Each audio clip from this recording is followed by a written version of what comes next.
Prévoyez-vous être dans les Laurentides en fin de semaine? Ça vous dit quoi les Laurentides? On y réfère souvent avec le terme Nord. Nord avec un N majuscule. Qu'on passe aux sports d'hiver dont le ski, au beau paysage d'automne ou au chalet sur le bord d'un lac, les Laurentides, c'est aussi le village du Père Noël de Val-David. Ça peut être le carnaval de Sainte-Agathe-des-Monts pour les plus âgés. Je vous parle de la région comme d'un attrait touristique. C'est évidemment bien plus que le tourisme. Pour moi, c'est l'histoire. Les premiers établissements remontent au début du 19e siècle. Pour le commun des mortels, ça tient du folklore avec les belles histoires des pays d'en haut, dont les noms de Séraphin et Donaldos vous sont peut-être familiers. De nombreuses adaptations du conte de Claude-Henri Vignon ont été réalisées, mais il ne faut pas s'y méprendre, ce sont des ouvrages de fiction. Pourquoi s'établir en pleine forêt au 19e siècle? Pourquoi c'est si touristique dans les Laurentides? Pourquoi un développement inégal entre Haute et Basse-Laurentides? Je veux suivre les traces du curé Antoine Labelle et emprunter le petit train du Nord, le fameux chemin de fer du Canadien Pacifique. Avant d'embarquer avec moi dans le train de l'histoire, regardons la préhistoire des Laurentides, puis la présence autochtone, et j'aimerais en venir rapidement au premier colon. Les recherches bibliographiques révèlent que peu d'ouvrages historiques sont publiés au sujet de la région. Serge Lorrain est un des rares historiens spécialisés dans l'histoire des Laurentides. Issu d'une formation en sciences sociales, il fut professeur d'histoire au Cégep de Saint-Jérôme. Dans les années 1980, c'est un chercheur associé à l'Institut national de recherche scientifique. C'est le premier et le seul à avoir rédigé une volumineuse synthèse historique de la région. Malheureusement, cette dernière, comme la plupart de ses monographies, date. Le contenu reste pertinent dans le cadre de ce travail, et ça en constitue le principal apport. Auparavant professeur d'histoire à l'UQAM, Michel Allard s'intéresse aux Laurentides depuis sa retraite. Il a publié en 2017 un ouvrage sur l'histoire des municipalités régionales des comtés des Pays d'en haut et Laurentides, 2 MRC, qui délimitent géographiquement le cadre de ce présent travail. Il a participé à la conception d'une exposition permanente sur l'histoire du ski dans les Laurentides, qui est rendue le musée du ski des Laurentides à Saint-Sauveur. Sa contribution est grande à l'histoire régionale et il participe encore à de nombreuses émissions de vulgarisation historique dans le cadre de la télévision communautaire des Laurentides. Peter Duncan, ancien skieur professionnel, tient des chroniques historiques dans le Tremblant Express, un journal publié mensuellement à Mont-Tremblant. Ces chroniques explorent généralement l'histoire de personnalités locales, l'histoire du ski dans la région, les commerces et les familles connues et importantes à la municipalité laurentienne. Ces articles alimenteront des sujets de recherche plus récents, comme par exemple le développement des centres de ski dans celui du Mont-Tremblant. Dignes d'intérêt sont les sociétés d'histoire locale. Elles sont nombreuses dans les villes et villages des Laurentides. Leurs publications se limitent généralement à des panneaux d'information, des brochures et des archives. La visibilité est donc réduite. Même un personnage comme le curé Antoine Labelle, pourtant célèbre, vous avez peut-être une route ou une rue à côté de chez vous qui porte son nom, possède peu de monographie à son sujet. C'est plutôt surprenant, n'est-ce pas, quand on pense non seulement aux routes, comme j'ai mentionné, mais aux villes et villages et les écoles qui portent son nom, l'empreinte qu'il laisse dans la région des Laurentides. Saviez-vous que la région tire son nom d'une chaîne de montagnes? Que cette chaîne de montagnes est nommée ainsi pour désigner son parcours parallèle au fleuve Saint-Laurent? C'est pour ça que l'historien François-Xavier Garneau nomme les Laurentides pour la première fois en 1845.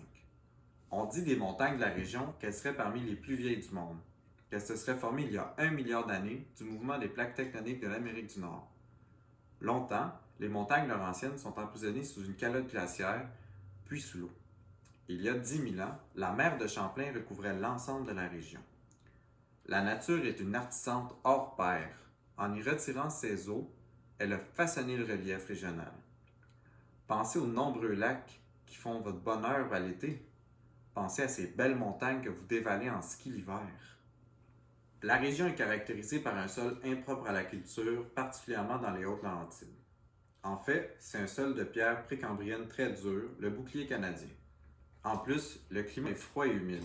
Rien pour aider la cause de nos pauvres colons qui essaieront de récolter autre chose que des roches. Détrompez-vous, il y a d'excellentes terres agricoles le long des quelques rivières serpentant la région.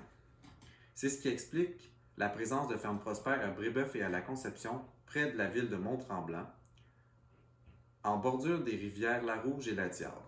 Par opposition, les Basses-Laurentides sont comprises dans la plaine du Saint-Laurent. Elles font exception en la matière d'agriculture dans la région laurentienne. Les étés sont plus longs et plus chauds. Le relief est plat et le sol est très fertile. On n'a qu'à penser aux villes telles que Mirabel, Saint-Joseph-du-Lac et Oka, berceaux de récoltes abondantes qui font la fierté des cultivateurs. La présence autochtone est attestée sur le territoire des Laurentides. Suite au lent retrait des glaces sur la région il y a 9 millénaires, on estime que le climat s'est montré peu à peu favorable à la présence humaine. Les traces laissées par l'occupation autochtone sont rares mais anciennes. On a par exemple retrouvé une pointe de lance en ardoise polie datant de 5000 ans. La grande famille linguistique algonquienne, les premiers occupants étaient des peuples nomades. On sait qu'ils étaient peu nombreux, mais seulement dans la MRC d'Antoine Labelle, au moins 83 sites archéologiques ont été mis à jour. Lors des premières expéditions, les explorateurs rencontrent un groupe autochtone, les Wescarini. Ça signifie « vrai homme issu de cette terre » ou « peuple du chevreuil ». Ce sont des Anishinabés, anciennement algonquiens. C'est aux Français que l'on doit l'appellation de Petite Nation aux Wescarini, parce qu'ils se déplacent en groupe de 15 à 30 individus. Ce sont des chasseurs-cueilleurs qui suivent un cycle de déplacement annuel. Les Anishinabés se regroupent tous les étés aux abords de la rivière des Outaouais pour regagner les Hautes-Laurentides par les rivières Rouges, Petite Nation et la Lièvre rendus à l'hiver. En général, le mode de vie nomade des Autochtones tend à réduire la taille des clans, contrairement aux nations iroquoiennes qui vivent dans la vallée du Saint-Laurent de manière sédentaire ou semi-sédentaire. Les Wescarini participent à la traite des fourrures sans qu'il y ait une occupation du territoire par les Européens. Ils seront chassés par les Iroquois au 17e siècle. Un affrontement entre les deux groupes autochtones survient près du lac Nominium en 1653 et les survivants se réfugient au nord pour aller rejoindre d'autres clans. On peut ajouter dans les années 1850 la présence de réserves autochtones à Oka et Sainte-Lucie pour les Mohawks. D'ailleurs, je mentionne que la région de Saint-André-de-Genteuil et d'Oka a connu une présence autochtone plus forte. Les groupes iroquoiens se sont établis de façon permanente et semi-permanente sur les terres plus fertiles des Basses-Laurentides. Si le sujet vous intéresse, je vous recommande d'écouter le balado Tous les chemins mènent à Montréal. Le lien de la chaîne se retrouve en description. La légende de la Manitonga Soutana, montagne tremblante, est à l'origine du nom du Mont Tremblant. Les Anishinabés voulaient que le grand Manitou fasse trembler la montagne lorsque l'on perturbait la nature. En fait, on pense que c'est le résultat de secousses sismiques dans la région ou du vent qui souffle continuellement sur la montagne, le vent étant associé au tremblement par les Algonquiens. La rivière La Diable sillonnant le Mont-Tremblant et le village de Saint-Jovite était appelée ainsi par les Autochtones parce qu'ils croyaient que le grand Manitou créait des rapides dans la rivière lorsque la nature n'était pas respectée. Deux autres possibilités quant à son appellation. D'abord, elle pourrait être surnommée la Diable par les colonisateurs vu son parcours sinueux, rappelant la queue du démon.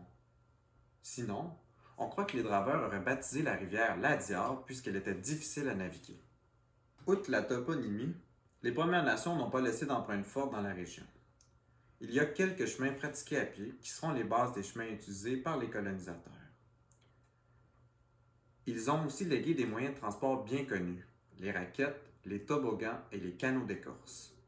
Selon les recensements en 1900, la présence de Premières Nations sur le territoire laurentien se limite à quelques résidents parmi les colons dans les paroisses au nord.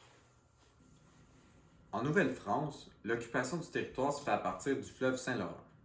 Rien d'étonnant dès lors que les Laurentides vont naître à partir de la seigneurie de Terrebonne. Pour les néophytes, la seigneurie est le mode de division des terres établi en Nouvelle-France. Le roi accorde à un seigneur une grande étendue de terre que celui-ci découpe en bandes rectangulaires. Il concède les terres à des colons qui lui devront des redevances, le cens. En contrepartie, le seigneur doit veiller à l'ouverture et à l'entretien des chemins et à établir un moulin seigneurial. Mais revenons à Terrebonne pour le moment. Les premiers colons permanents y demeurent vers 1695. Les terres agricoles de bonne qualité offrent une récolte abondante et variée aux colons. La seigneurie de Deux-Montagnes et celle de Mille-Îles fait aussi partie des premiers établissements colonisés dans les Laurentides. Après la conquête, les terres des Laurentides seront concédées pour la plupart en cantons. Les premiers cantons seront ceux de Grenville en 1808 et de Wentworth en 1809. Pour les non-initiés, le canton est la façon de subdiviser les terres publiques, dites de la couronne à l'époque, en carrés de 16 km sur 16. Dans le but de coloniser rapidement, ils sont tous uniformes avec 28 lots chacun. Les rangs sont les chemins reliant les lots entre eux. Dans la région d'Argenteuil et de Grenville, la colonisation en marche est principalement anglo-protestante. Les colons s'établissent progressivement vers le nord en suivant le cours de la rivière Rouge. Si vous vous baladez dans le secteur ouest des Laurentides, vous remarquerez que les noms des municipalités ont des consonances anglophones. Wentworth, Harrington, Brownsburg, Dalesville, Rockaway Valley. C'est que les premières terres sont accordées à des soldats britanniques. La colonisation anglophone et protestante s'arrête à Arundel, près du Mont-Tremblant. Pour fonder leurs premiers établissements, les Canadiens français suivent le cours de la rivière du Nord et un ancien chemin nommé la Grande Ligne. Le tracé ressemble beaucoup à l'actuelle route 117 dans la région des Basses-Laurentides. La Grande Ligne atteint Sainte-Agathe-des-Monts en 1856. Le chemin n'a pas la réputation d'être très confortable, comme quoi les routes du Québec suivent une certaine tradition. La course vers le nord ne fait que commencer. En s'arrêtant à la toponymie des Laurentides, on réalise l'importance de l'histoire dans la région. Des Anishinabés en passant par les Anglo-protestants et les Canadiens français, tous ont laissé des traces dans la région. Si les Autochtones se sont fait plus discrets puisqu'ils sont nomades, la course à la colonisation anglo-franco a imprégné le paysage que l'on connaît aujourd'hui. De Brownsburg à Arundel, de Saint-Jérôme à Mont-Laurier, s'établir dans les Laurentides n'est pas une tâche facile. Si le survol d'aujourd'hui vous a plu, sachez que le prochain épisode va explorer plus en profondeur les débuts de la colonisation. Le célèbre curé Labelle sera de la partie. Je souhaite vous savoir nombreux à l'écoute de l'histoire d'un Nord. Si le contenu de la vidéo d'aujourd'hui vous a plu, aimez, commentez et partagez-la. À bientôt.